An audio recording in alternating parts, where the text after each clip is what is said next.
Hello everyone, Mark here. Welcome back to my garage.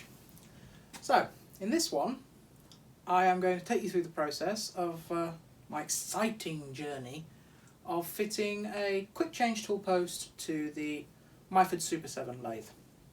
I know it came with two quick change tool posts, however one of them someone else has already asked for, so that's going for them. And the other one, the old Dickinson one, as it turns out, is quite worn out. The tightening adjustment cam screw on the top's all stripped and worn out. So I'm going to have a go at trying to fix that at some point. However, because it's worn out at the moment, I don't have a tool post. So instead I decided I love the Multifix system that I bought for the ML10. So I bought another one.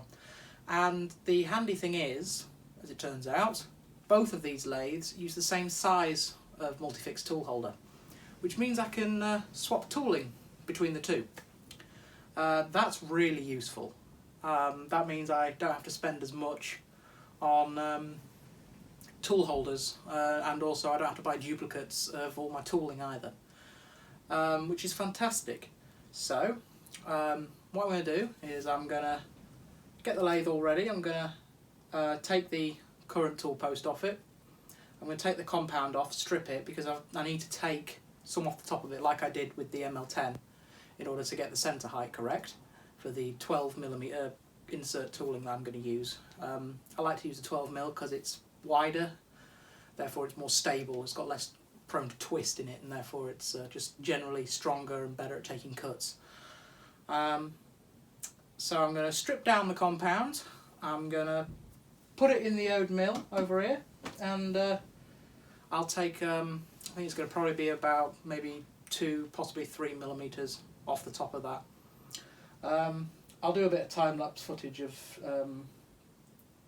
actually doing the milling work, because you've all seen me do decking work on this mill hundreds of times now. Don't want to bore you all to death with the same content. So what I'll do is I'll get the lathe uncovered and get it set up, and I'll bring you back over at the lathe. Okay, so I've just taken some measurements on the ML10 as to the distance between the centre height and the top of the tool post. And on the ML10, it is, if I can get it to focus, you can't see because of the parallax angle there. However, I know from reading it here, it is 18mm. Now, this one, let's find out what it measures. It's not a precise system, I know, but it's close enough for what I need. So that is centre height there, and that measures 16mm. So what I need to do is I need to take, let me think about this, if that's 16 to 18, that makes it 2mm. So I've got to take 2mm off the top of this in order to get it to the right centre height. So next step then is to dismantle the compound here, take it all off, take it apart. It's not the first time I've done that on this particular machine. And then look about setting it up in the old milling machine and taking a couple of mil off the top of this. What I'll do is I'll move the camera back out of the way and then do a bit of a speeded up bit here while I dismantle this section off here. Right, let's look at taking this apart. I'm going to start off by winding this all the way out so I can get to the screws here that allow me to adjust the swivel on that. There we go. So let's loosen these off.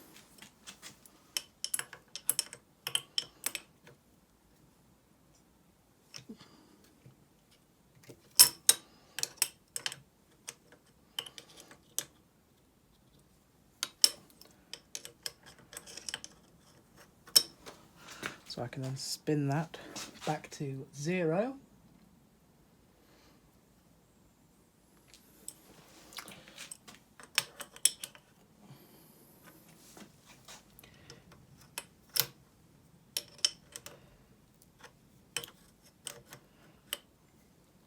There we go. Lock that back at there.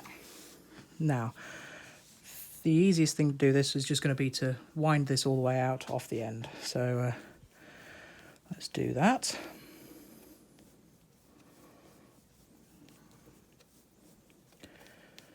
I do like to run my gib on this nice and tight, unless I'm doing taper work, so that it keeps as much rigidity in this machine as possible.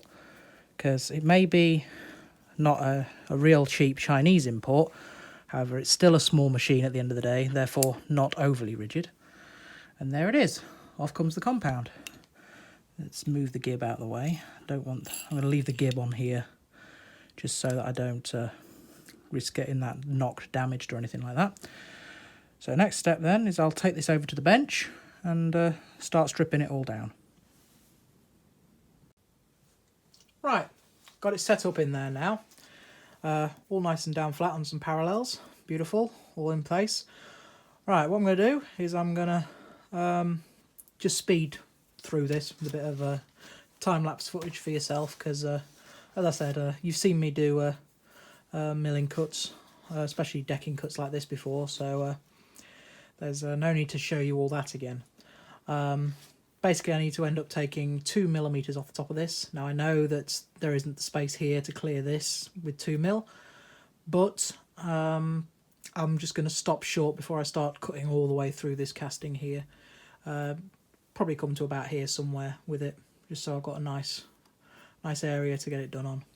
So without further ado, I'll stop waffling and get on with it.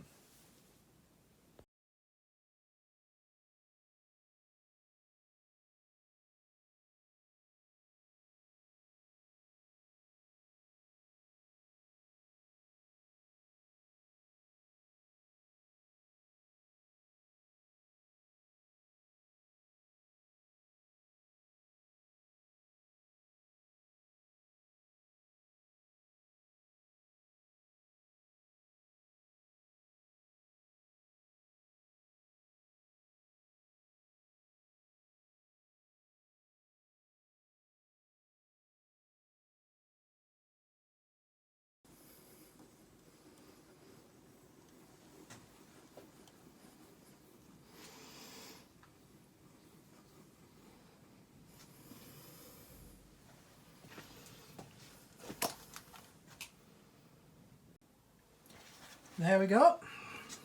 That's that decked off nicely now. Now that should be 2mm off the top. Certainly hope so.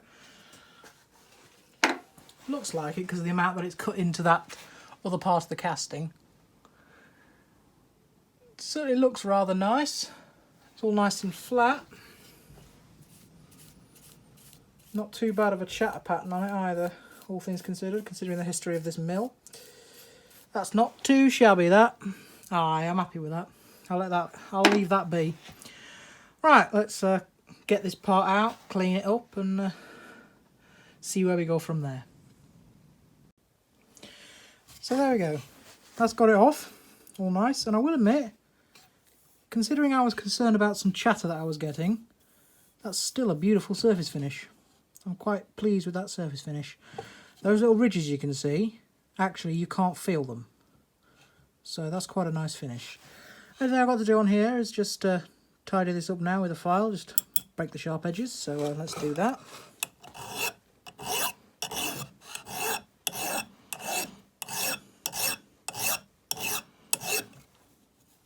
Don't want sharp edges on it.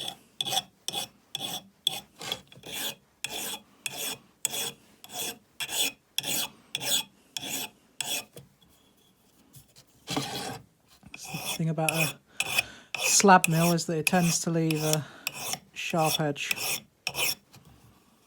where it cuts, but nothing that a file won't touch, nothing that a file won't sort out, I mean.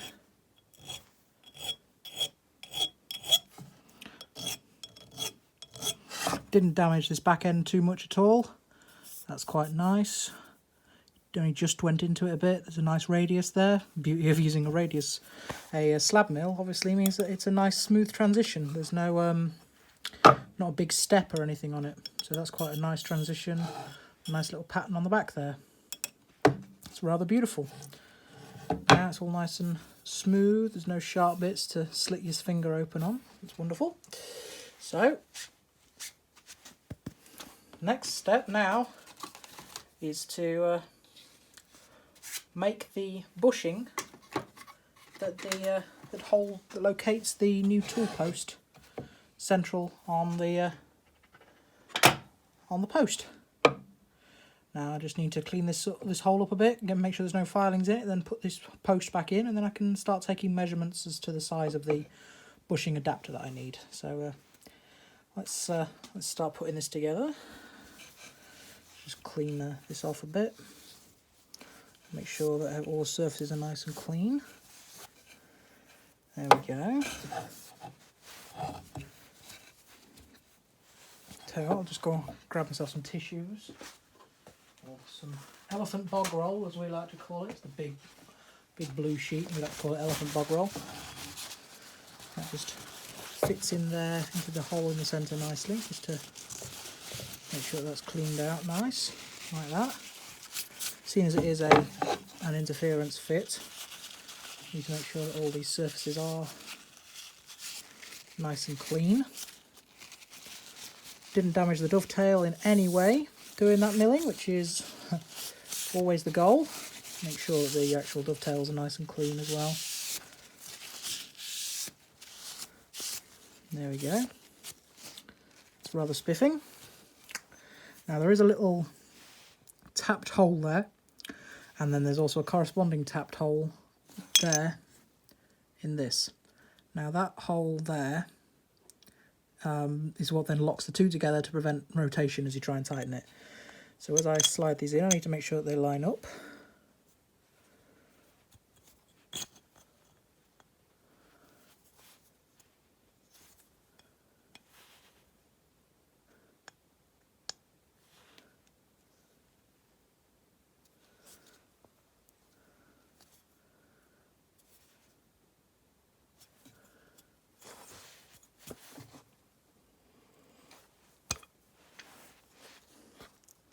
Lining these up is a bit of a job,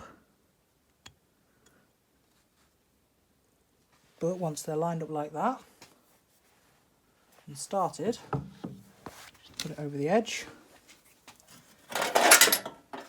grab myself a soft punch to go into that centre point.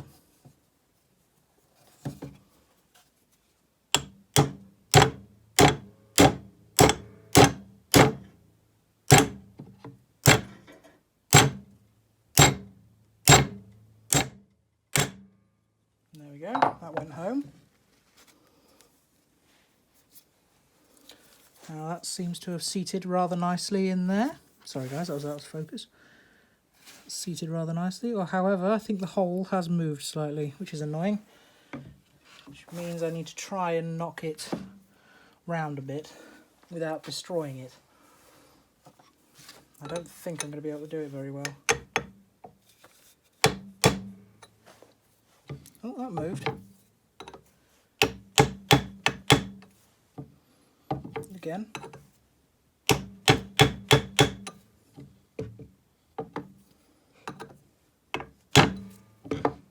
Too far.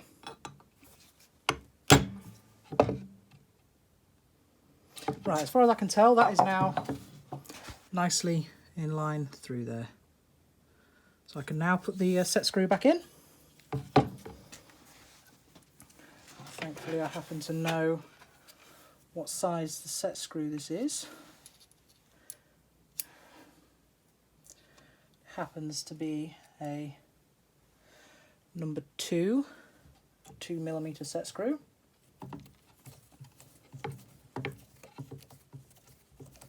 That just goes into there. It's a tight fit because it's designed to be that way to make sure that it engages properly.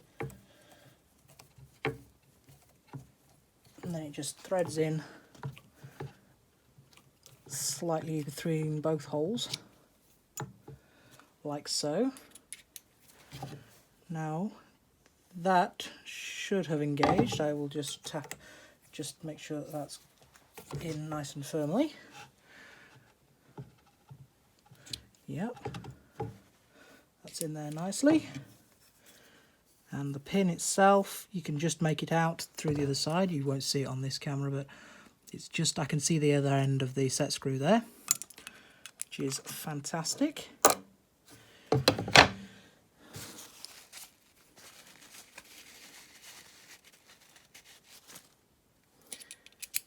This is a nice little nifty trick to clear out these holes. Get rid of the cast iron filings out of it. Is to make use of the magnet on the screwdriver, just to pull the bits off with.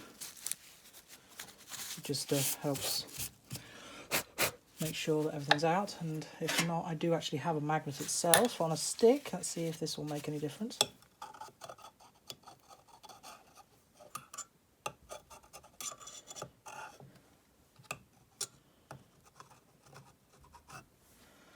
And there we go, that pulled out some more as well, that's fantastic. And just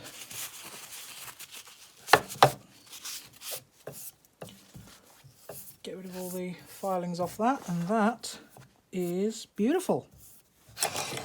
That is lovely. And where the actual tool post is going to sit is lovely and smooth. It's fantastic. Now I've just got some set screws to put into actually jacking bolts to hold the, make sure that everything fits in place nicely. I'm still not entirely sure as to the purpose of these bolts, but they were installed originally, so I need to put them back in.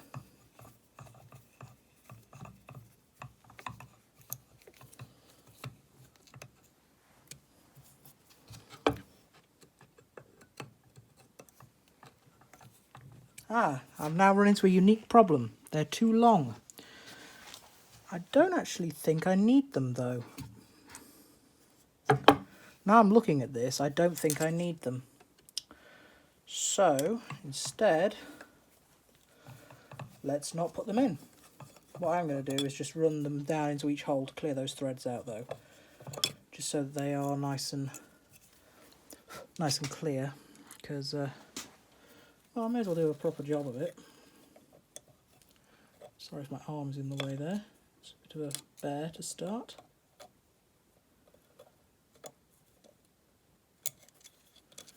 Get started. Come on, you little bugger. Okay, forget it. Do you know what? Screw that, I can't be bothered. It fits, it'll do. That is now nice and flat on there. I'm just going to make do without those holes being filled. I'm not entirely sure what these are even for, because they don't lock anything, they don't do anything, so I've no idea. If any of you have any idea as to what they are for, and if there's a desperate reason as to why I need them, please do let me know down in the comments, and I'll take your advice. Anyway, that is now that reassembled, which is fantastic. So next step now is to get the new tool post out and see how it fits on here. Hopefully rather well, it should do anyway. Going by all the measurements that I've made and things, it should fit perfectly. So give me a sec and I will unwrap the tool post and we'll see how it fits. And there it is, the Multifix AA Toolholder by PeweTools. As ABOM 79 pointed out, it is really good.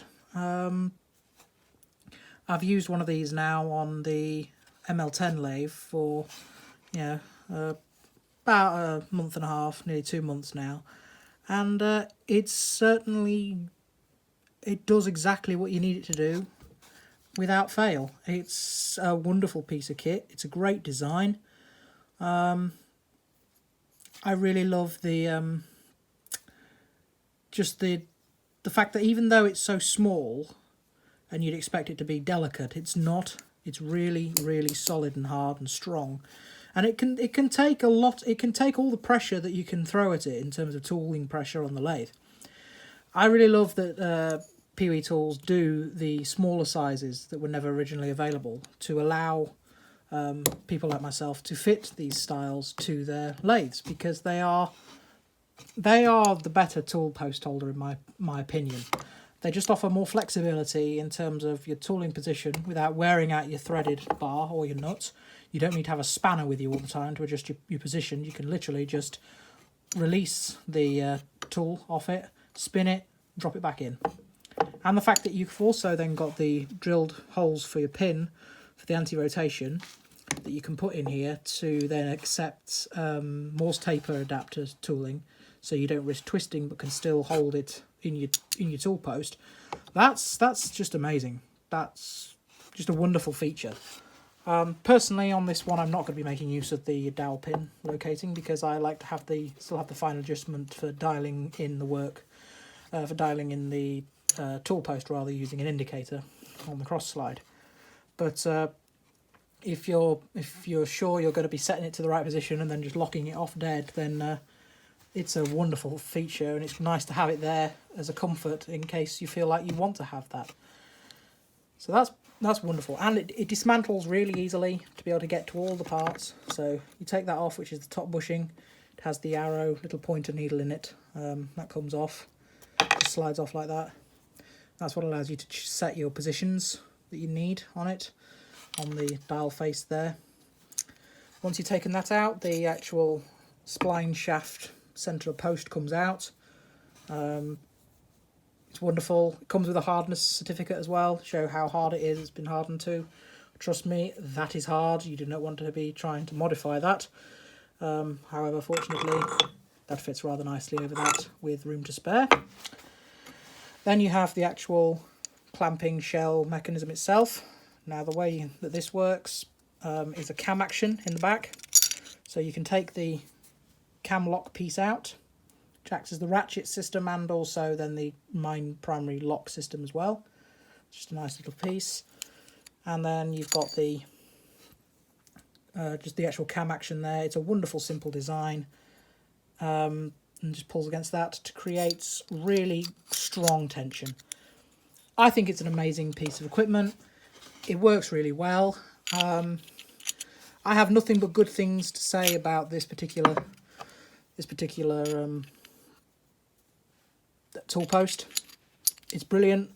I wish I'd found it sooner, is all I can say. That I wish I'd come across this particular tooling an awful lot sooner than I did, because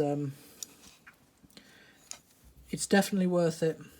So if you're in the market for a new quick change tool post for your lathe, I would strongly recommend the PeweTools Multifix, because not only is there this size, but there's a smaller size than this, I do believe, and it goes all the way up to these massive ones that can go on like big 22 horsepower machines. They're wonderful, wonderful sizes. Not to mention Peter, the guy over there, is a wonderful guy. He's helped me out already.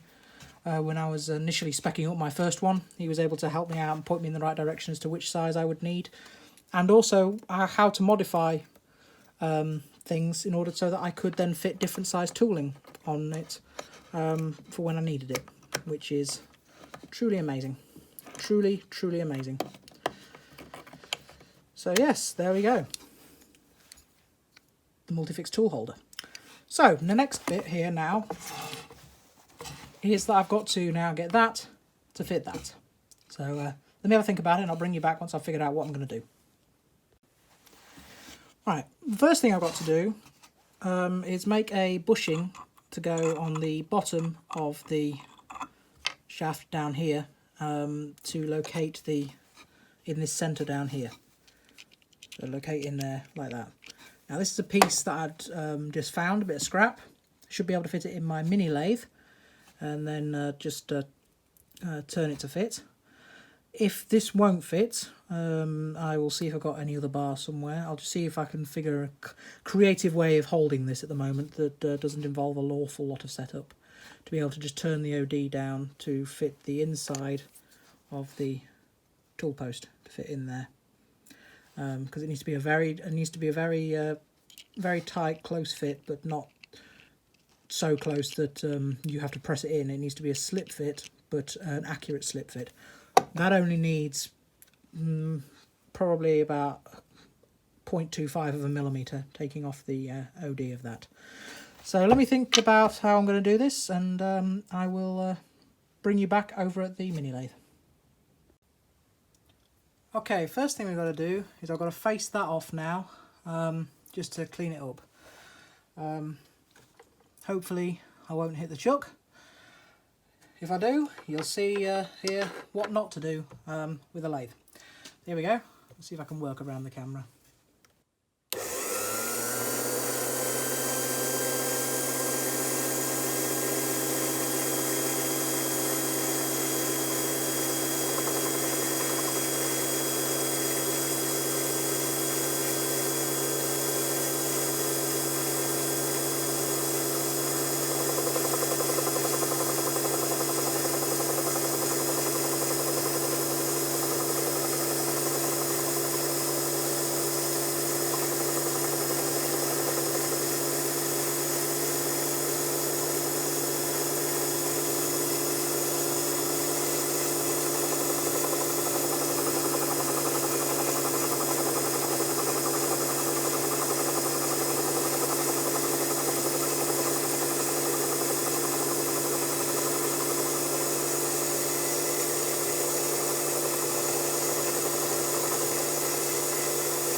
Nearly there.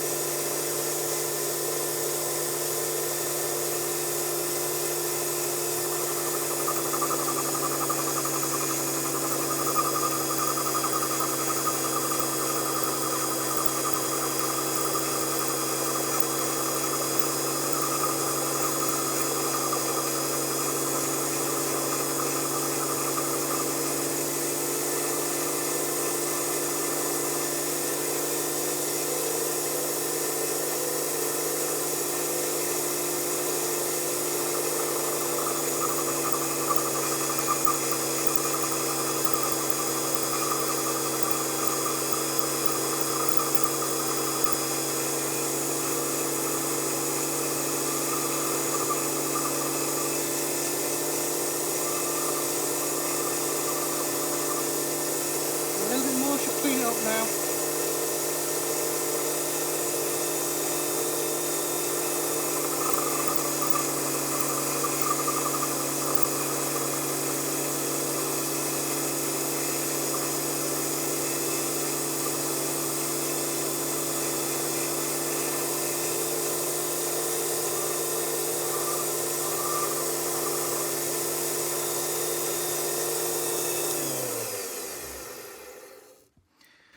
There we go. That seems to have cleaned that face up rather nicely.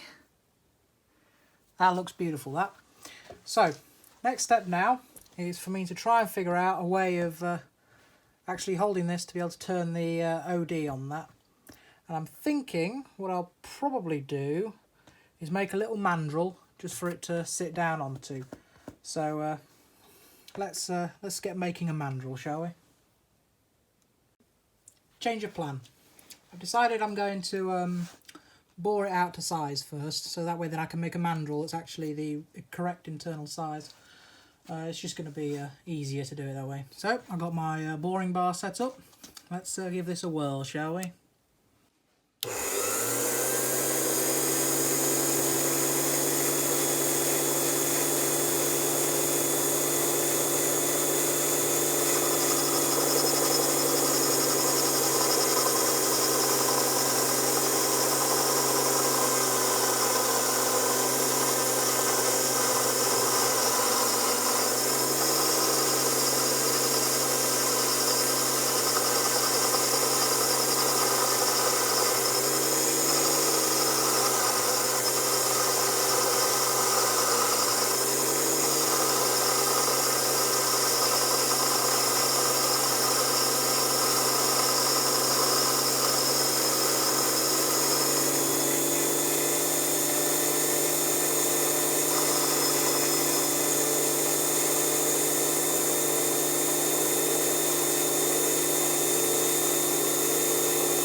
get me calipers and see what that size is on there, shall we?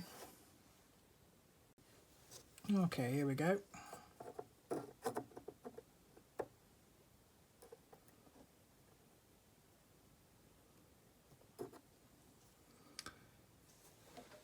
So currently that is measuring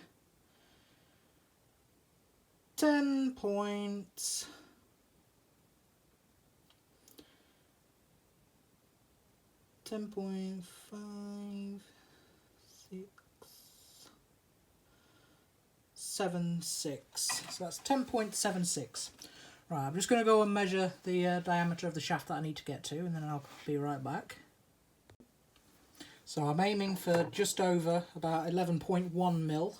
So let's take another little cut on that. Just brush off the tool there so I can see what I'm diddling. Bring my cutter up close. Actually, let me just wipe off those waves first a bit. Don't want metal all over them. There we go. Right, let's bring that back in. There we go, get it in close at least. There we go. Oh, sorry guys, caught the camera there. Start her up again. Let's take a very small cut, then we can measure it again.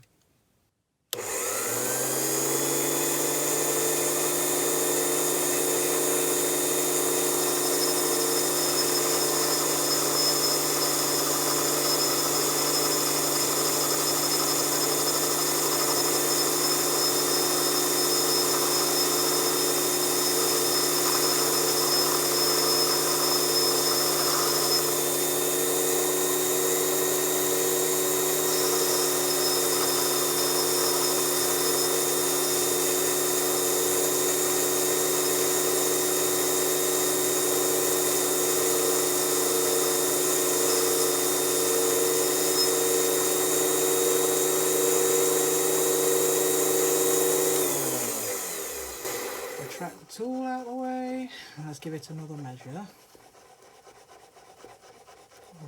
It's the one problem with this lathe, obviously there's no rapid slide on it because of the type of lathe that it is. So let's see what I'm at currently.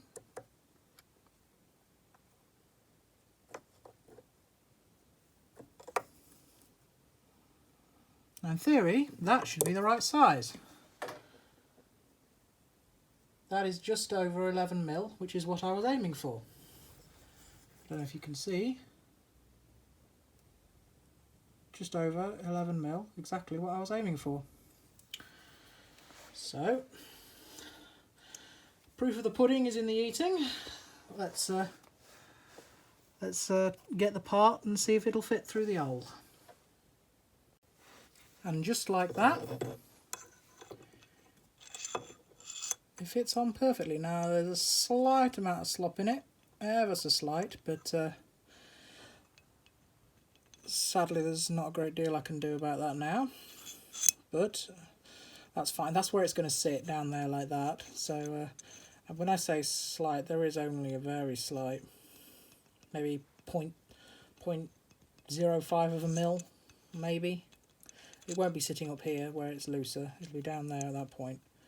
So that is fantastic. Now, I just need to make a mandrel to hold this so I can turn the outer diameter down to do the outside, so it'll fit the internal bore of the Multifix Toolholder. So let me see about getting a mandrel made now. So I've just made a simple mandrel out of some brass stock that I've got, and now what I've done is I've just threaded it M10 and put an M10 nut on it, trued it up in the forge jaw, and now I'm ready to take the outer diameter down by, as it turns out, 0.5 millimeter. So it's not a lot, but it's enough. So let's dial in. Let's do it in little amounts. I'm only holding on with friction, not clamping it. So let's do 1/4 mil to start with. So let's take that in by that amount there. Start the machine. Engage the power tool.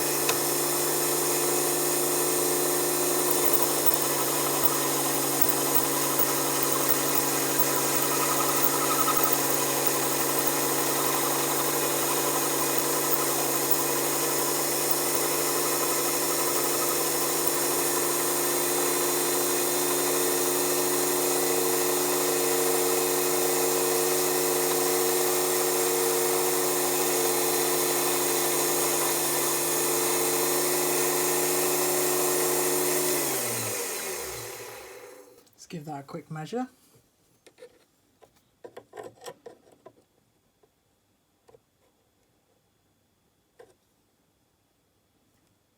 Okay, we need another 1/4 mil to go.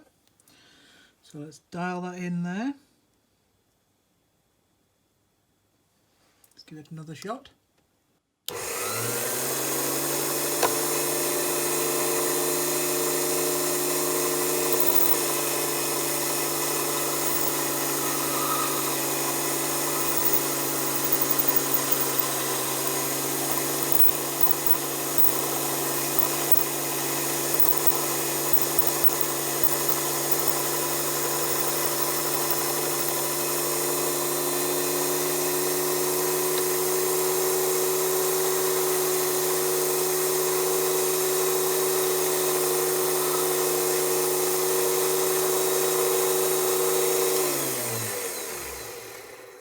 Okay, let's measure that again.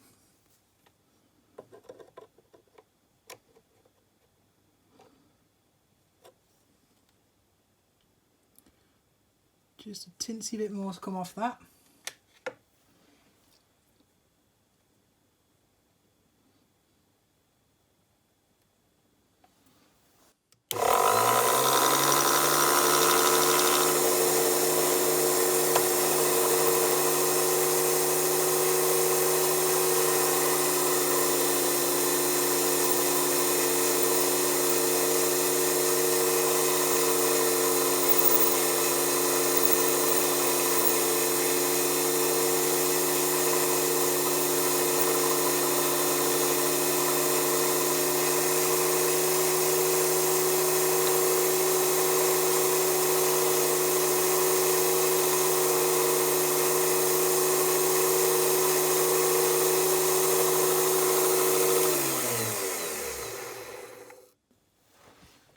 Right, let's give that a measure.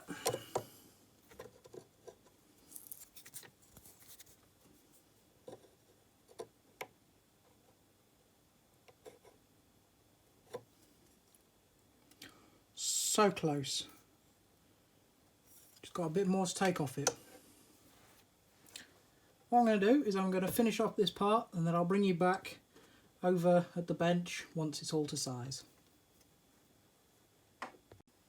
Oh, would you look at that. Positively perfect fit. That is a perfect fit on there. That fits down nice and flush on there with basically zero movement. There's ever so slight amount which is absolutely fine, but that's beautiful. Lovely. Final thing to do, just bore this bit out, the top bit out, to fit down over there, like that. And that's this job jobbed. I won't bore you with that because it's literally a case of boring. Hey, I'm the school clown, I know. Right, I will bring you back when I do the final assembly. There we go. Bored out. Perfect. That is a perfect fit there. That is truly perfect. Right, let's put it together. First off, we have the spacer. That fits down there nicely. Oh dear, I dropped that. That went for a little burton, that did, didn't it? Don't want that happening again. That's the cam mechanism. Mustn't lose that. Now we just need to reassemble the actual tool post. Let's start off by putting that in there. Oh no, sorry. put the cam mechanism back in first. It's kind of important, that.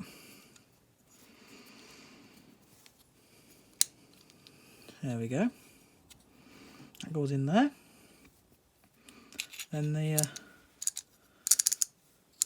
tool post goes in there, like so.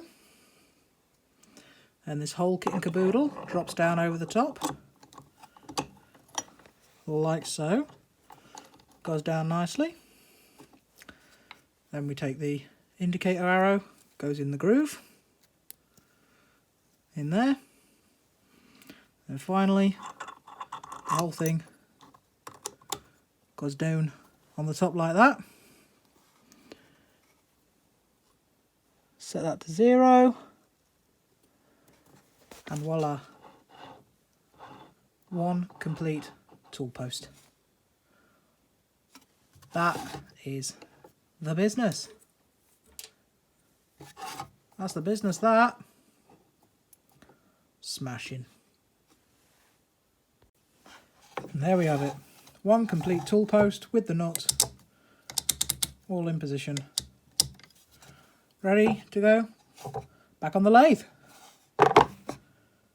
Smashing. I'll reassemble the Myford and put it all together and bring you back for some closing thoughts. And there we have it. All installed, all fully functional. Fantastic is all I can say. That makes me well chuffed.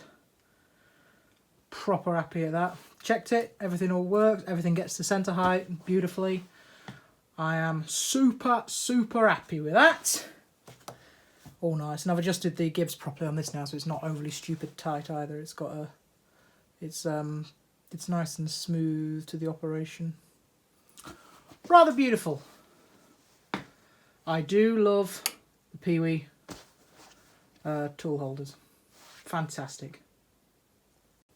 Thank you very much for taking the time to watch this video. I hope you enjoyed it. I enjoyed making it.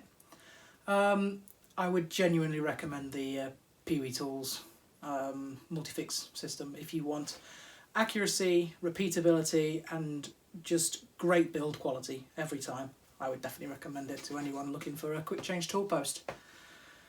Anyway, thank you once again for taking the time to watch this video, and stay safe everyone. I'll catch you next time. Cheerio.